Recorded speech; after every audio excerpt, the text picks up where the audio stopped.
all for coming, and I'm sorry we were like a little confused on the meeting spot.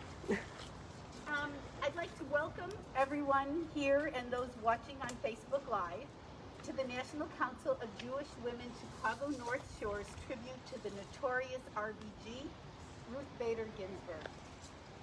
I am Debbie Wiedinghoff, and I'm the president of the Chicago North Shore section.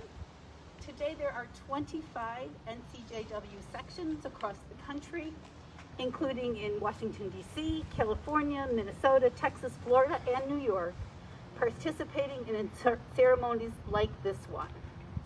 We gather not only to honor the legacy of Justice Ginsburg, but to symbolically mark the end of the formal mourning period and returning to the world. For many of us, this is our first in-person gathering since mid-March, when we all retreated to the safety of our homes to help prevent the spread of COVID-19 virus. I thank those of you here joining us, and I also thank those watching from home for making the decision to do what is best for your health and safety. Facebook Live attendees, please let us know you're watching by sharing a memory of Justice Ginsburg, on how she inspired you, or how she inspired you in the comment section. For those gathered here, please remember that we are observing all the recommended COVID-19 precautions, so please wear your masks and observe the 6-foot rule of social distancing. There's also hand sanitizer available. The logistics come.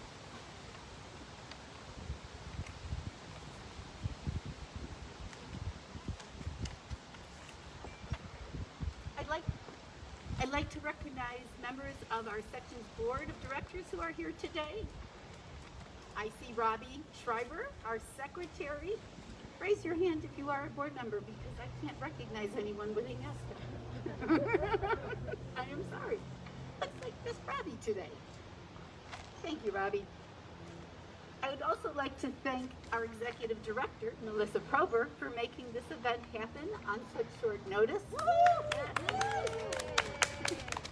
And for her technical skills in broadcasting this on Facebook. Today you will hear from Jill Lexier, our State Policy Advocacy Chair. She will remind us of the impact Justice Ginsburg has had on all of our lives and how you can help keep her legacy alive. We are also honored to have Rabbi Danya Ruttenberg, NCJW Scholar in Residence, here to share with us her reflections of Justice Ginsburg and lead us in the mourner's cottage. We appreciate her joining us today. However, before I turn it over to Jill, I'd like to take a moment to tell you about our section's current work. As part of NCJW's national campaign to promote the vote, protect the vote, we have convened a coalition of more than 20 diverse organizations to help Illinoisans navigate voting during COVID-19. This nonpartisan coalition is called Promote the Vote Illinois and is committed to making voting easier and more accessible for all voters. In addition to this, our section has launched a racial justice campaign entitled Anti-Racism is a Verb. This campaign will strengthen our relationship with Black community partners, lift up Black voices in our community, support Black businesses and artists, and advocate for policy change. As many of you know, October is Domestic Violence Awareness Month, and is when our annual Luggage for Freedom project donates suitcases full of necessities to women and children in local shelters. You can participate in this community service program by assembling dignity bags of personal hygiene items. For what to include in your dignity bags and drop-off locations, you can visit our website page called NCJW Gives Back. Finally, we have joined the NCJW national movement, Ruth's Revolution. Through Courts Matter Illinois, we continue to educate our members and the community on why federal courts matter and the importance of a fair and independent judiciary. In fact, there is a timely webinar coming up on Tuesday, October 13th, on how courts matter to reproductive rights. To learn more about all these initiatives and to register for upcoming events, please visit the website, ncjwcns.org. If you are here today or watching on Facebook, we know you care about these issues. So please join us in our campaigns to make positive change happen in the coming year. Now, I'd like to introduce Jill Lexier, the Illinois Chair of the State Policy Advocacy Committee.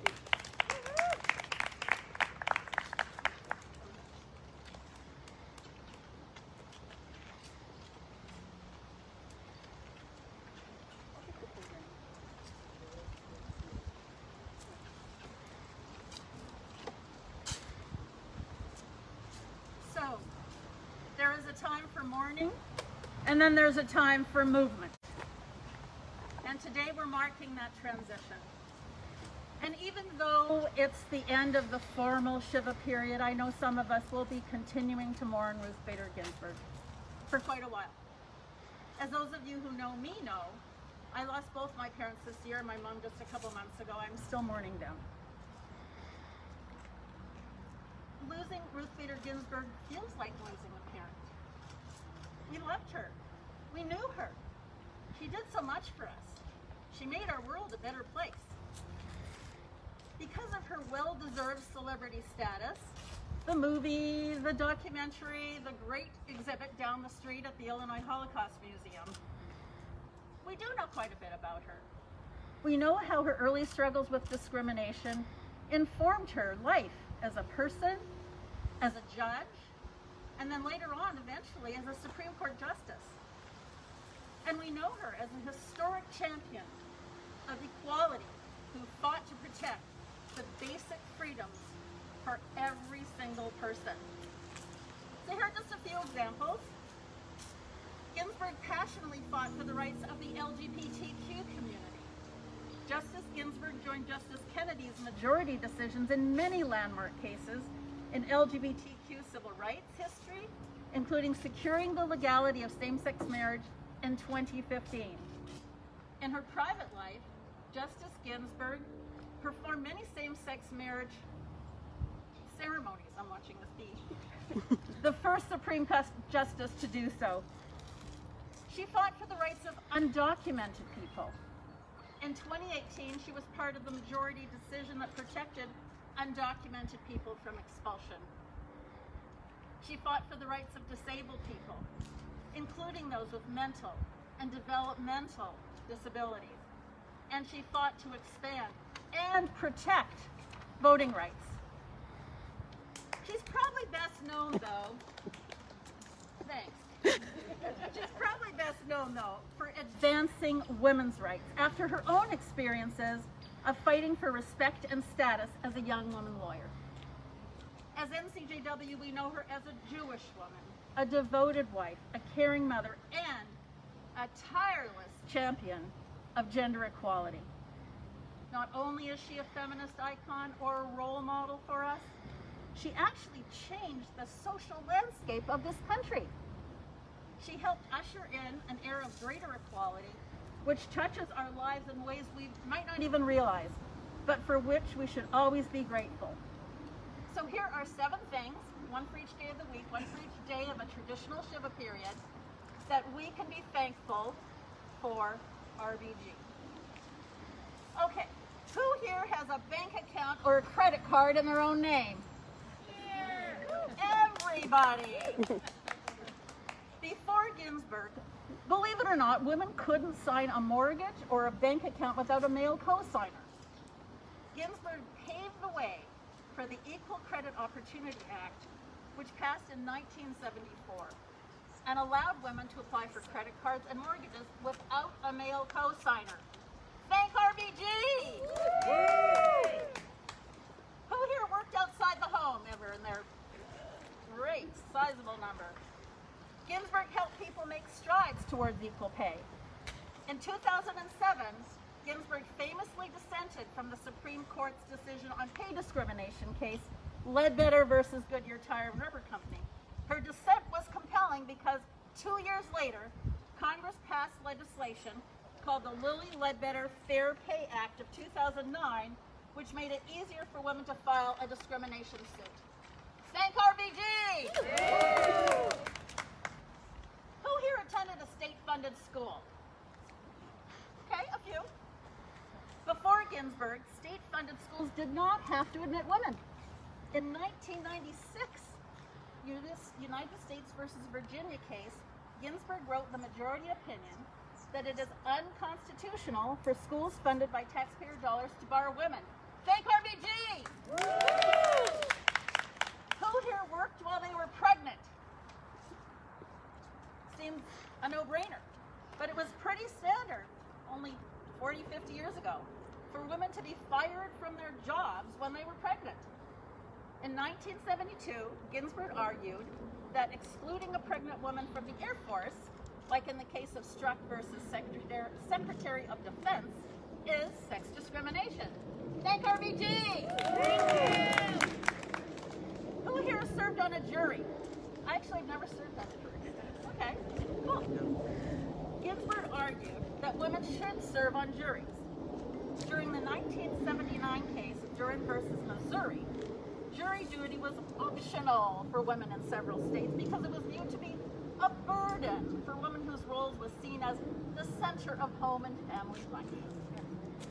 In a 2009 interview, Ginsburg upheld this notion, saying, "Women belong in all places where decisions are being made." Thank RBG. Who got to marry the person they love? Not it's so enthusiastic. As mentioned already, RBG was a key vote in granting same-sex marriage. In the 2015 case, Obergefell versus Hodges, allowed lesbian women, queer women, and the rest of the LGBTQ community the right to marry the people they love in all 50 states. Further, she expanded the concept of gender discrimination to considerations of gender identity and sexual orientation. Thank RBG! Number 7. Who has had an abortion, knows someone who's had an abortion, or believes in a woman's right to choose? Yes. Justice Ginsburg's presence on the court preserved a woman's right to choose. She has been characterized as an indispensable brick in the legal wall that has protected Roe v. Wade since the 1970s, and not just on the Supreme Court.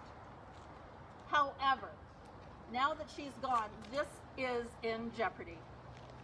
Her replacement could further empower state legislatures to pass new laws, or to reintroduce those laws already struck down by the Supreme Court. Now, many of the other advancements that we have celebrated seem pretty entrenched in our society, but not this one. This one is at risk. The absolute best way to thank her, to not only honor her legacy, but to protect her legacy for all that she has done for us, is to keep fighting. To keep fighting for justice and equality for all. Now, in your program, I hope all of you got it, there are some ways, some ideas for how to do that. And if you're on Facebook Live, I understand the information is uploaded to the event discussion and will be sent to you afterwards. So once we stop mourning and once we start moving, what can we do? As Debbie already mentioned, first, but the information's right there, first, we can join Ruth's Revolution, which is NCJW's initiative to continue Justice Ginsburg's legacy by advocating for a fair, independent, and qualified judiciary. And on that website, please sign the petition to ensure her seat is filled only after every vote is counted. And call our senators and ask them to oppose the nomination of Amy Coney Barrett to a lifetime seat on the Supreme Court. Now, even if we know that is their position, please contact them anyways, because they really need to feel our support. And when you contact Senator Durbin, ask him to use his tenure, to use his leadership on the Judiciary Committee to speak out about what's at stake given this nominee. And it's not only reproductive health, at risk, but our general health care as well.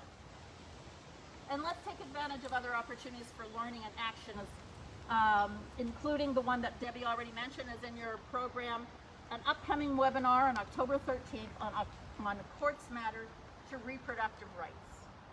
And last, and the most important, is to vote and to encourage everyone you know to vote. Early voting has started in many, many counties already. And finally, I want to leave you with one other thing to thank RBG for that I do hope is firmly entrenched in our society. You know, Ruth Bader Ginsburg made it cool to be a confident, hardworking female leader. And speaking of, I believe she left a lasting legacy on NCJW and all of us here today by being an example of a powerful woman in her writing, in her speaking, in her work, in her life. And speaking of powerful leaders, we have one with us today. I have the pleasure of introducing Rabbi Danya Rutenberg. We are so honored and fortunate to have her with us. So Rabbi Rutenberg is the scholar in residence for National NCJW. She's been at this job for 1 month, she told me.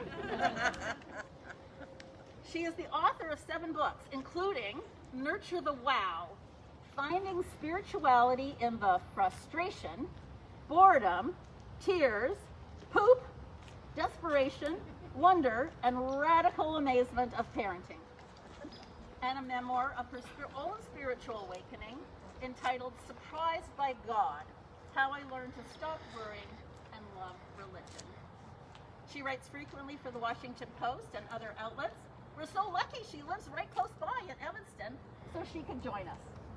A rabbi, an author, an editor, a thought leader, a super cool person that you should be following on Twitter if you haven't already.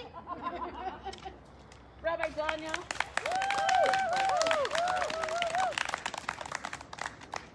Hi, everybody. Thank you for that warm welcome.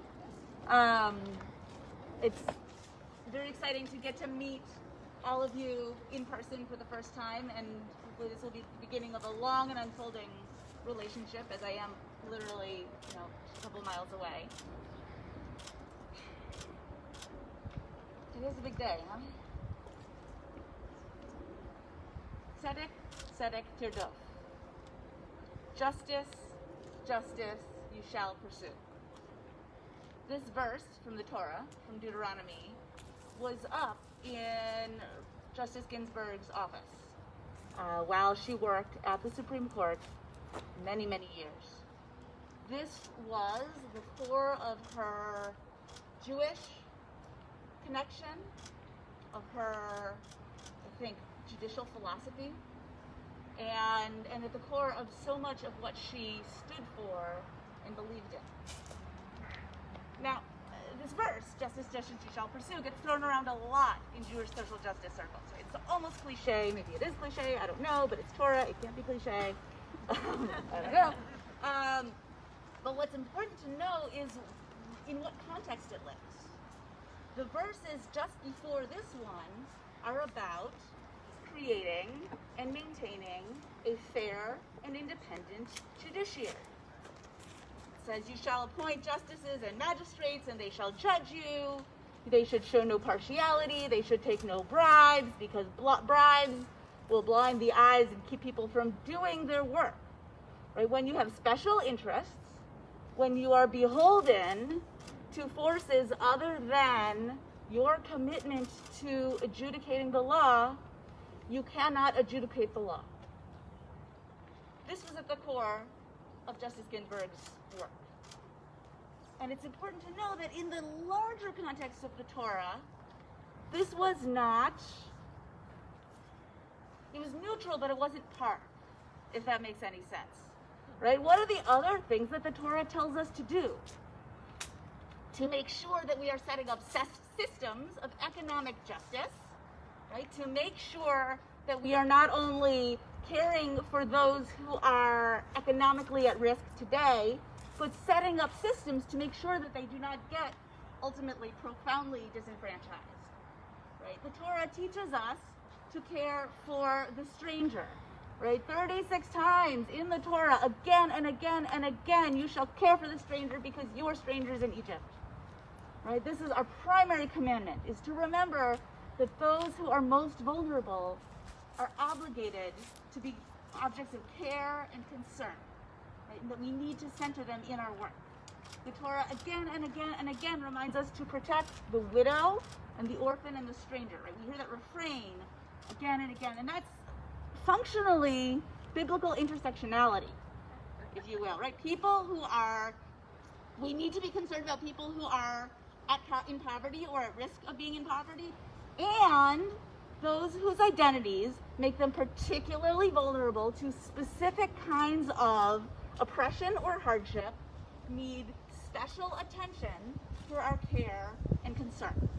Right? This is the law that needs to be judged impartially. Right? The law is not, the Torah isn't saying, yeah, whatever you think. The justice and care and setting up systems for the most vulnerable, that's the work. And Justice Ginsburg understood this. Right? She had, as everybody knows, she was famous for her jabot, right? Her collars. And she had a special one that had the letters Sadi, Daled, Kuf embroidered on the 3 points. Sadi, right? Justice. She had a collar that literally helped her to put on justice, to wear the Torah's mandate on her body. It could not be any more physical or embodied. And she wore it to hear the opening arguments about a year ago on the question of whether or not LGBTQ people are covered under sex discrimination laws, which I think also exemplifies who she was and how she understood this work. So much of her life's work was about creating access points, particularly around gender discrimination. Right? In particularly places where she herself had suffered discrimination, she was able to make profound changes, as we just heard from Jill. And the whole idea is that equal protection under the law means equal protection for everybody. Whether or not it's impacting me personally, we need to make sure that everyone is taken care of. That's our job. And that was her work. And she showed it in her work around LGBTQ plus issues, around voter enfranchisement, around reproductive justice, around a myriad of issues. She understood that judging fairly means equal protection under the law, means making sure that everyone is enfranchised, right? That those 3 things are one and the same. And how we can honor her legacy is by keeping our eye on that ball, right? That all of these things are the same. They are all intertwined, right? The work of making sure that our judiciary is full of judges who are going to judge impartially and who are not beholden to outside interests is at one with the work of making sure that everyone has access to all of the health care that they need, including reproductive health care, right? It is at one with the work of making sure that our voting rights are enfranchised, is at one with the work of making sure that our systems of economic justice are set up to take care of everybody. Is at one with our work of taking care of immigrants and fighting for immigration policy that's good for everybody. It's all connected. And our work and our legacy is, our work is to care for her legacy and to carry that work forward as we move forward from now. So today is the last day of Justice Bader Ginsburg's shiva. Traditionally, shiva lasts 7 days, but since tonight starts the holiday of Sukkot, shiva is ended early. This is one of those things we had, like, you know, tests on in rabbinical school. You know, shiva math. But so there's a tradition in some communities, and I went looking. There is evidently no written source for this, but it's a strong tradition that when mourners get up from shiva on the last day, they take a walk around the block to symbolize their return to the world. Right? They've been in this enclosed space, being able to have some space to take care of themselves and their heart and their grief, let the community take care of them, and then it's time to say, okay, now I'm coming back and I'm back in it. And so in a couple of minutes, we will go have a walk around the block, around the courthouse block, around the Forest Preserve block, as a way of symbolically saying, okay, this is painful, this loss is real, it's profound. We lost a giant, and we have work to do in the world. And this is that ritual marking the transition from one space to another. Right now, I'd like to invite us to say the Kaddish together for Justice Ginsburg. It is in your packets. In the middle. Either, if you know it, wonderful. If you would like the transliteration, it's right here. So, for everyone for whom this feels appropriate, please say with me. Yitgadal v'yitkadash shemei rabah. V'yalma divrach pirutei, v'yamlich malchutei, v'chayechon u'vyomechon u'chayei d'chol beit Yisrael, b'agala u'bizman kariv v'imru amen. Yehei shmei rabban levorach v'am amei almaya. Yitbarach v'yishtabach v'yitpa'al v'yitromam v'yitnaseh. V'yitadar v'yitaleh v'yitalal shmid kidusha b'richu. Le'ela min kol birchata v'shirata. Tushbechata v'nechamata. Tamiram v'yalma v'imru amen. Yehei shlam arala min shemaya. V'chayim aleinu v'yal kol Yisrael v'imru amen. Oseh shalom b'mroma. Hu ya'aseh shalom. Aleinu v'yal kol Yisrael v'imru amen. Now I'm going to invite Debbie back to read one more poem, and then we will walk.